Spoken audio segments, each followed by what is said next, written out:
Hey guys, today we're going to be talking about the law of sines and the law of cosines. So we're going to be doing some practice problems to help you guys grasp the concepts a little better. So let's get started. So what is the law of sines? A good way to think about it is a triangle ABC that has side lengths lowercase a, b, c. And A is opposite angle A, and lowercase b is opposite angle B, and the same for C. The sine of A divided by the side length of A is equal to the sine of B divided by the side length of B, and the sine of C divided by the side length of C. So essentially they are all equal, and that is a great way to start thinking about the law of sines. Let's do some practice. Similar to the previous question, we can solve for the measure of angle C by subtracting the given angle measures from 180. The measure of angle C equals 180 minus 30 minus 45, equaling 105 degrees.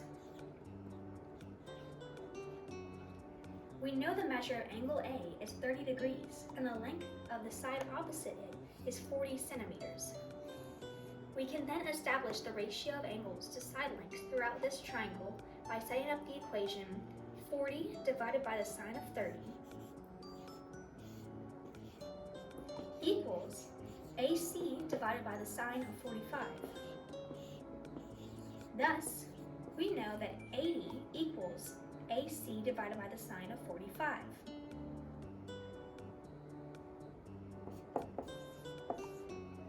And if we multiply both sides by the sine of 45, we get AC equals 56.5685 centimeters.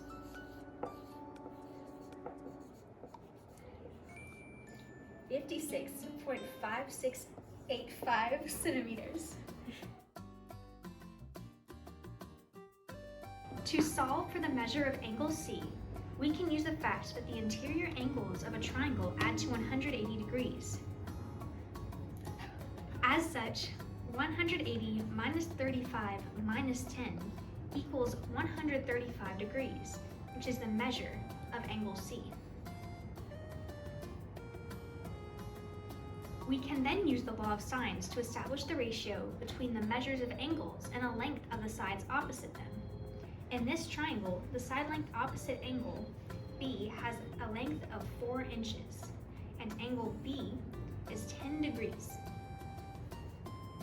As such, we can say that the side length B divided by the sine of B, or 4 divided by the sine of 10, is equal to CB divided by the sine of 35.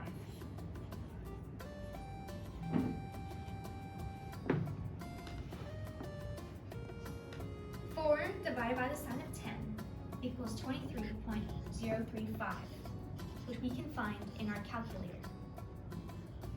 We can then set up an equation to solve for the length of CB. In this case, CB equals the sine of 35 times 23.035.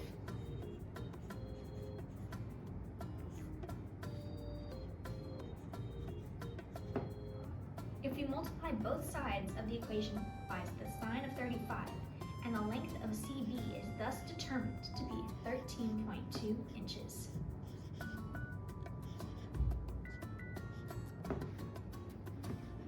The formulas of the law of cosines are very similar in format.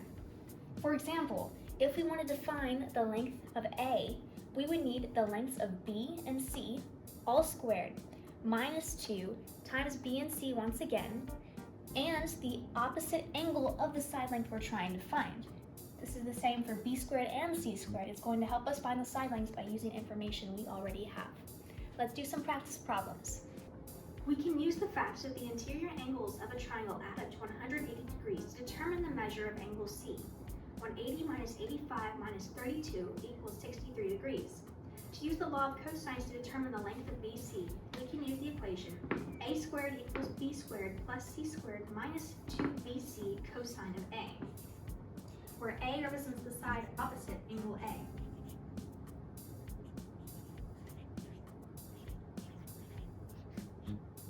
When we plug in the lengths and angle measures into this equation, we get a squared equals 15 squared plus 25 squared minus 2 times 15 times 25 times the cosine of 85. When we use our calculator, this simplifies to a squared equals 784.63.